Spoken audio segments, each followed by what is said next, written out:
Good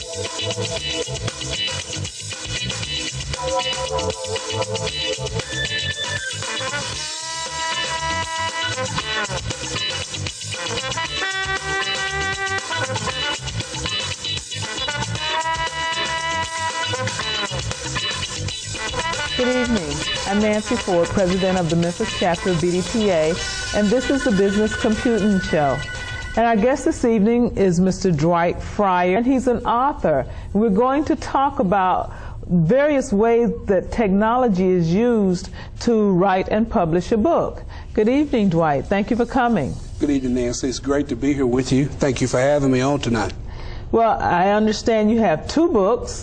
This book, The Legend of Keto Road, is that Keto Road? The Legend of Keto Road is my first book. Okay. It's about a religious man that showed his only son how to make moonshine. Okay. And then you have a new book that's just come off the press, hot off the press. I have a new book, The Knees of Gullah Island. Okay. It just got in stores about a week and a half ago. Okay, so you've managed to do this twice, so that means you must understand the process. We definitely have a process that we're using, and it's working very well so far. Okay, now you have a very professional background. You have a background as an information technology specialist as well as an author. So tell me, how do you manage to work those two things together? How does one, more or less play with the other? Well, basically, I tell people quite often I learned to write by writing business plans and business cases. And most of those always dealt with large technology projects and at a great deal of money. And so I learned how to tell a story about a customer need, a customer problem, a business need, and how we could solve it with technology.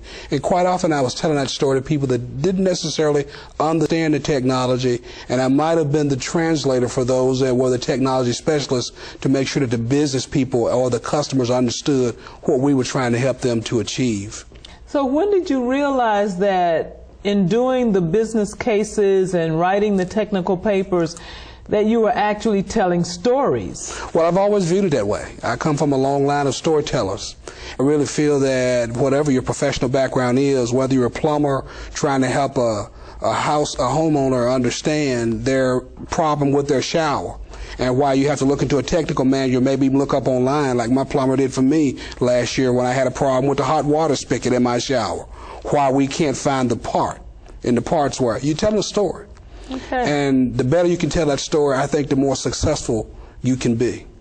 Yeah, that makes sense, actually, because almost always we're telling stories. Sure. Sometimes true stories and sometimes fiction stories. And you are, in terms of your novels, you are a writer of historical fiction? Yes, I write historical fiction. That's a very special kind of fiction, because whereas it's not actually true, there are some things in it that are very true. Is that correct? That is correct. We blend a fictional story with fictional characters in the middle of the actual history. And we weave it together and come away with this quilt work of a story. And the technology that I've used to help me track all that has just been instrumental in the success I've had thus far. So tell me a little bit about how you've used technology for the tracking, so to speak. You say you put the story in the middle of the history. Yes. What timeline are we talking about here? Well, this new book, The Knees of Gullah Island, is set in 1883 and 1884 Charleston. It's about a family that were torn apart after being kidnapped and sold illegally into slavery. So in The Knees of Gullah Island, we find a man named Gillum Hale, who, when he couldn't find his first family after the Civil War was over, he started a second family. He's the grandfather of the boy in this first book that made the whiskey. So here in the new book, in The Knees of Gullah Island, he left his second and went back to look for the first. Okay, now this story is set in the 1800s. Yes. And you don't look old enough to remember the 1800s. Thanks, Nancy. So how did you get these facts? How did you get the facts straight so that, because we've studied in history, we've studied certain things in history, So there's some things that you pretty much need to know, and somebody might want to go and research that. How do you make sure that when they research it, they're going to find what you found? Well, number one thing, there's a lot of information out there. So I've read a lot of books. Obviously, I went to Charleston and researched the second novel, very much like I did rural West Tennessee when I researched the first one. I kept up with those facts quite often in spreadsheets or Microsoft Word documents and on PowerPoint. I used the full Microsoft Office suite to conceive, develop, and write my book. So I do an outline using PowerPoint, and each chapter would represent a slide in a PowerPoint presentation. I like to use PowerPoint for outlining better, so you can move the content around very easily. It's much more fluid, I believe, in my experience with the way I work anyway, than doing the same thing in Microsoft Word. That drag and drop technology is something, huh? Yes, it is. It works very well for an outline for a literary piece of any sort, I believe. And now, you say you use spreadsheets because you're writing a novel, and so I can see the PowerPoint for the outline. You can drag and drop the slides and move them around. I can see Microsoft Word. It is what they call a word processor. Yeah. But Excel? Excel, I mean, if you're writing a chapter or chapters, and as you know, an Excel spreadsheet, it comes down the rows and across the columns. So I'd have my chapters down the rows, and as I try to track the events across time, my novels tend to be sweeping. So each column would represent some significant character or event to track and age with time. So if a man was 50 in 1858, 10 years later, he better be 68, okay? And I'd use the spreadsheet to track that for me. So once I set all that up across these significant time spans, then I knew what age each character was. So as I wrote the story, I could do like any good storyteller can in a business situation. You refer back to the data, to the worksheet, and you use that in writing a business case. So as I wrote these novels and told these stories, it made it all tie together. And I showed up at a book club one night, and a person with a background in financial management had done the same thing I had. As they read my work, they tracked all the characters in this spreadsheet, and they didn't find me wrong not one time. That's very interesting that someone else would take the time to create a spreadsheet. They were actually trying to validate your data. Well, they were trying to themselves, and without knowing, I'd used a similar technique, and they had a similar background that I did. Undergrad degree in accounting, and had done a great deal of professional work in the technology field. Okay, so now you are a Tennessee native. Yes. And your first book is set in Tennessee. Yes. Before you began to write the second book, the prequel, so to speak, which I like that word, prequel. Yes. Had you ever been to South Carolina? Not before I got ready to write the book. So my wife and I took a really wonderful trip to Charleston, and we're going to be going back there again very soon for another visit for a taste of Charleston. But we're going to go back and revalidate some of the things we did 3 years ago when we went out for a few weeks and did research in Charleston on my second novel. Now tell me, how did you use technology to help you with the settings and the various places that you write about in Charleston, especially not having lived there or grown up there, not being very familiar with Charleston? I used technology to set up the whole trip. I got online and found sites that were very knowledgeable about Charleston with a lot of resource materials. I found the Preservation Society of Charleston, reached out to them and bought a great many resource material books that would not have been available outside that local market. I found a great tour company called Gullah Tours. Reached out to that gentleman, hired him for a private tour of Charleston and the area for about a half a day. It was instrumental in me being able to research the book and relive it over and over. Recorded all that with my digital recorder, dumped it onto my desktop, and was able to listen to it over and over so I could, relive it, and just bookmarked all those websites and could revisit them and revalidate the facts as I told these stories about this Gullah family in Charleston and the Low Country. Okay, now we're talking people who you said that they were, did you say that they were illegally enslaved? Yes. So there must have been some little areas or places where they had to go when they were trying to hide or trying to get away or things like that, little not very well-known places that most people wouldn't know about. I'm from a very small place in Florida. And I've read a couple of books that reference some of the smaller areas that I was very familiar with. And when I read about some area that I'm familiar with, that I want it to be geographically accurate. Sure. So what do you do to make sure it's geographically accurate? Well, I found a great tool on Google. Did you? I used Google Maps and Google Earth. So Earth. Not only on the map I could see the directions and the layout of the streets and the land and the geography, but on Google Earth I could see a house. Oh. So as I was looking at Charleston and I had lesson, and there was a certain historic house, like let's say the Miles Bruton house, that I wanted to pretend that one of my characters leased and lived in for a time after the Civil War, then I could go on Google Maps, put in the address for Miles Bruton house in Charleston, and I could go there. It was just like flying across the United States, and the desktop would take me right to that house and zero in, and I could see the house down to the details of the spikes on the fences around to protect the inhabitants during the antebellum period from slave revolts. That's very interesting.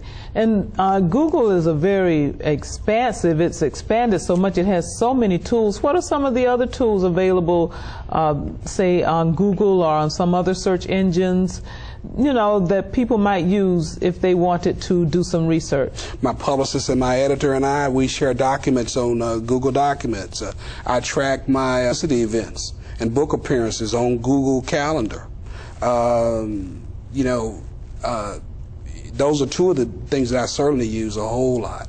And once I put it on the calendar, I can automatically pull up a map from the calendar of where I'm going and needing to be. And if you're in a strange city and you need to know somewhere where you need to be, you can get on in your hotel room, print it off, you've got directions, and you know how to get to the next event.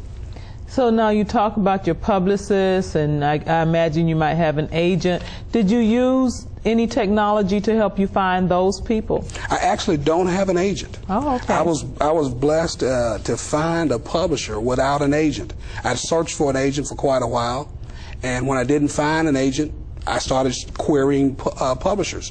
So I reached out to agents that liked to represent the type of stories I tell, historical fiction. I also did the same thing with publishers. I'd go on their website, I'd look up books that they had sold and similarities, and then be willing to have my work be different. And so as I found that publisher, we exchanged a lot of information over the web. I mean, a great deal of the work is done through email. Most publishers don't have time to talk to the whole cadre of writers they have in their portfolio over the telephone.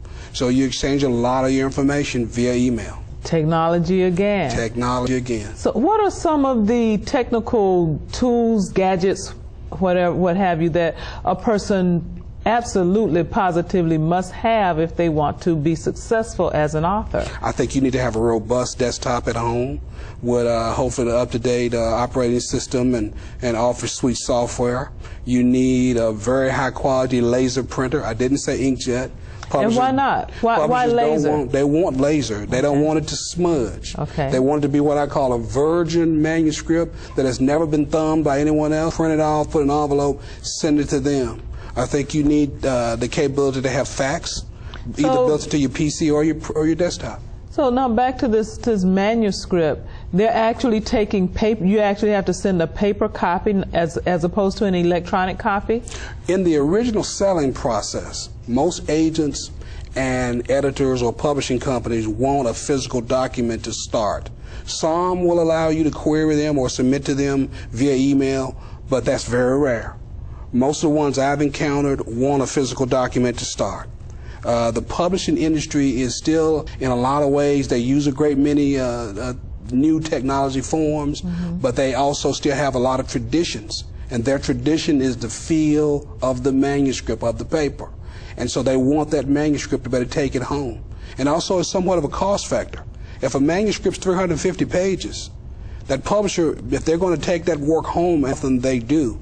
Because most publishers, editors, and agents are overworked and underpaid, and they do a lot of work at home, at night, and on the weekends. They want to take that physical document with them, and they don't want to pay for printing it. They want the person submitting to them to do that.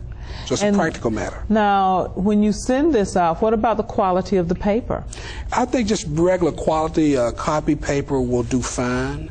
Okay. So just whatever you put in the standard copier, your plain vanilla printer paper will be just fine.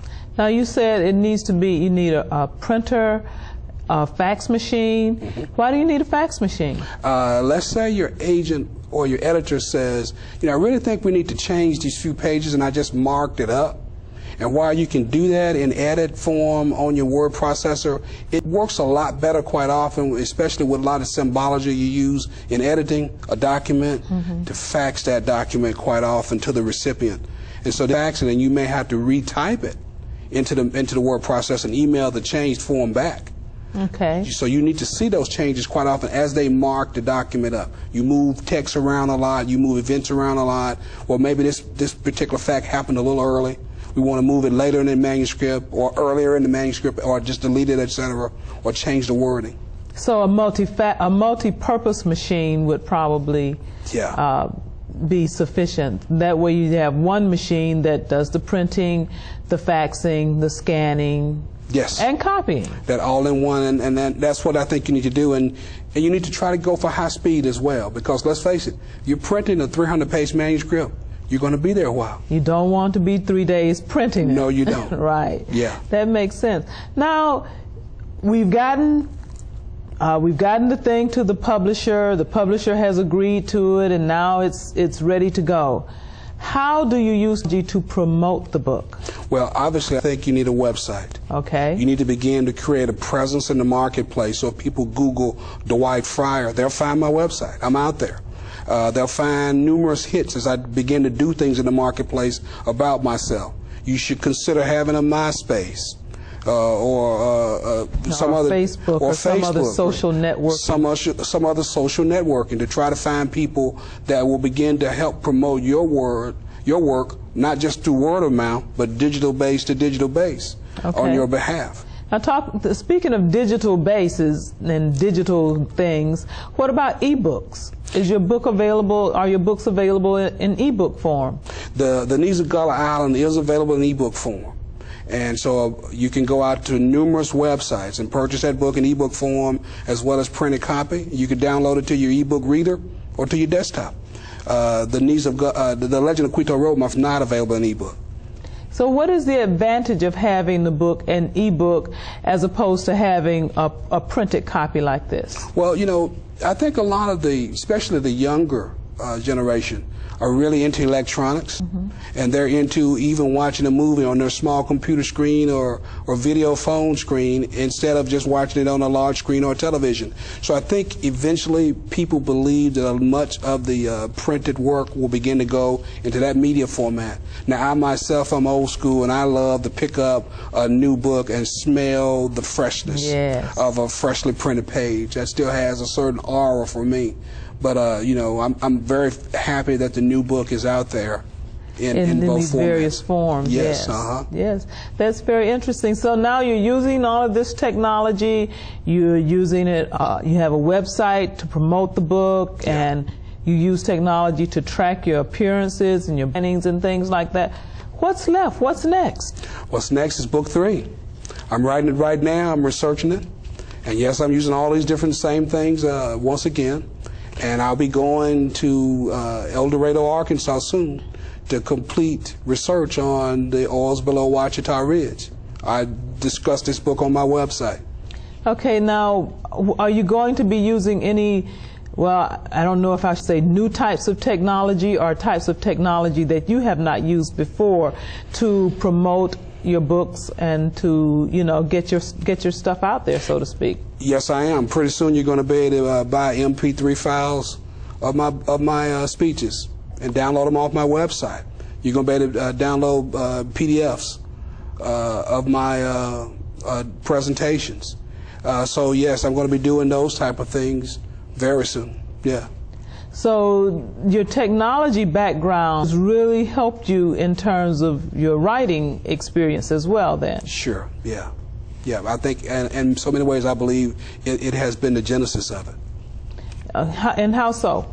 Well, just the whole idea of creation. Because I think when you use the technology, now as I start a book, I write the first 3 chapters by hand. I call that my process of getting my hands in the dough. But at that point, I turn it over to the bread making machine, and that's the desktop.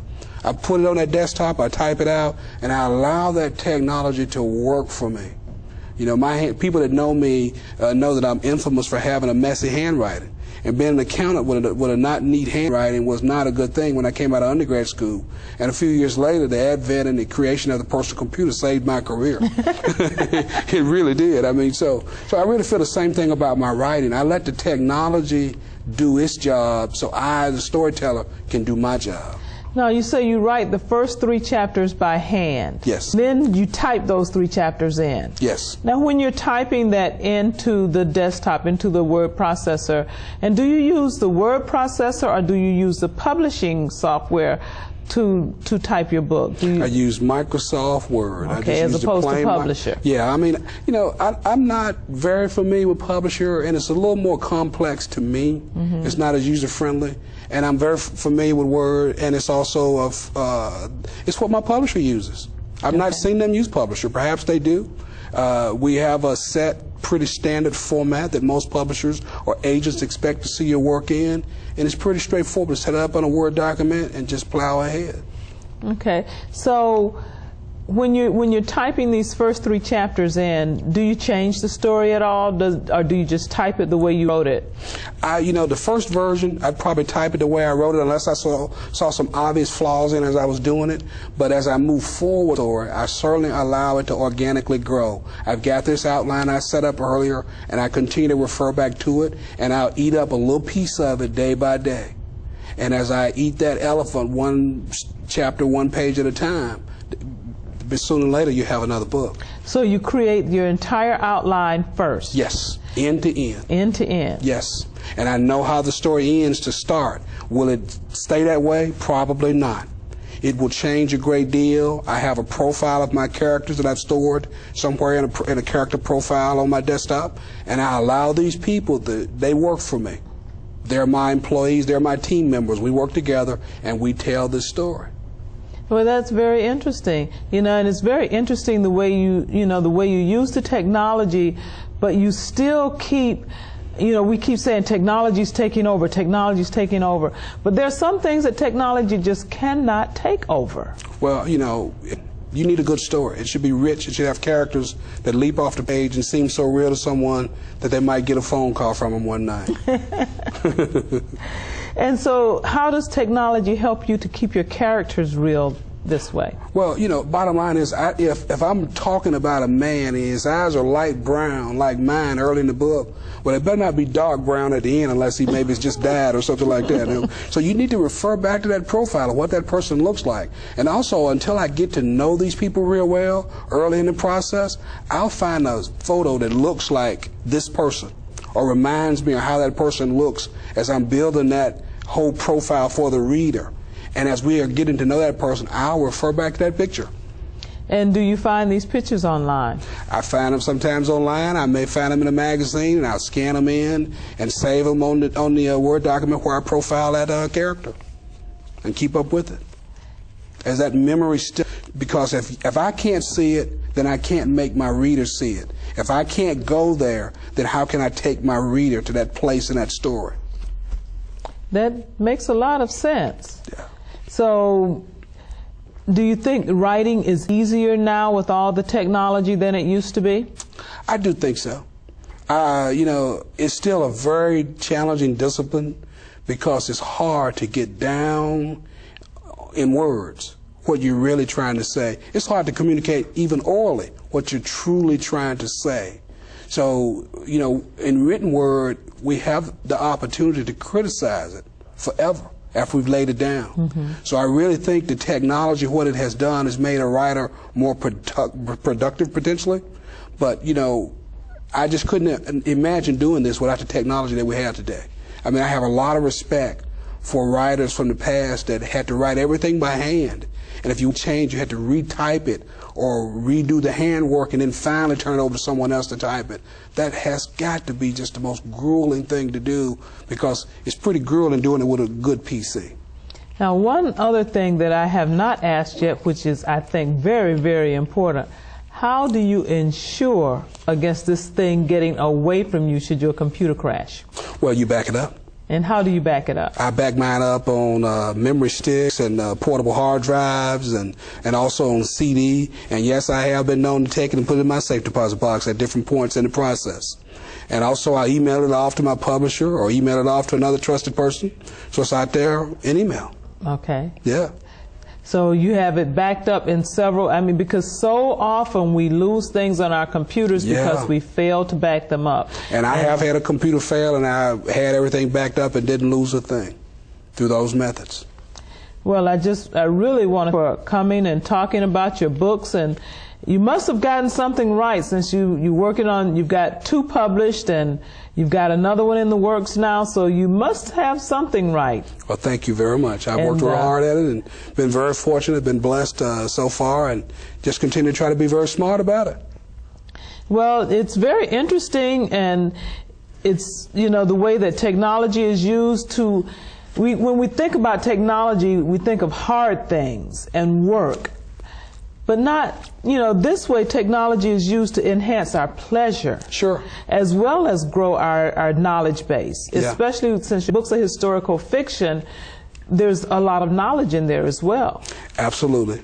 And so, to me it's important that as I tell these fictional stories, I'm telling them to entertain, I'm telling them to motivate, to teach, and to just plain on have a good time. Well, good. That's great. So I'll see your books one day in a classroom. They'll be being used to enhance the knowledge and understanding of our children. Who knows? We might see it on the silver screen. Or is that screen still silver? Well, I don't know what color it is, but I've talked to several college professors lately that are considering teaching some of my work. I met a professor recently at the University of Arkansas, and they're considering teaching my work in modern American fiction. Well, thank you so much for being on the show. And as you change your technology, I'd love to hear more about it when the technology changes and you change with it. And we'd like to thank you for tuning in to the Business Computing Show. My guest this evening has been Dwight Fryer, an author and technologist. And I'm Nancy Ford, president of Memphis chapter of BDPA. We'll see you next time. Thanks, sir.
What do you get when you sign up for Comcast Digital Voice?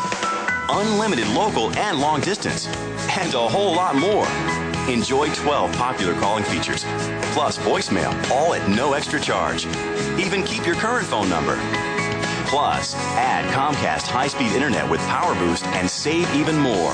Call now and add both services for just $49.90 per month for 6 months with your Comcast digital cable service. Call 1-800-COMCAST today.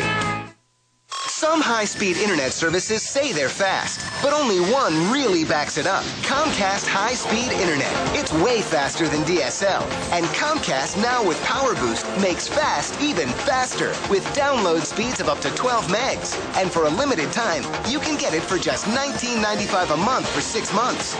This deal is going fast. Call 259-1400 and get Comcast high-speed internet for as low as $19.95 a month for 6 months.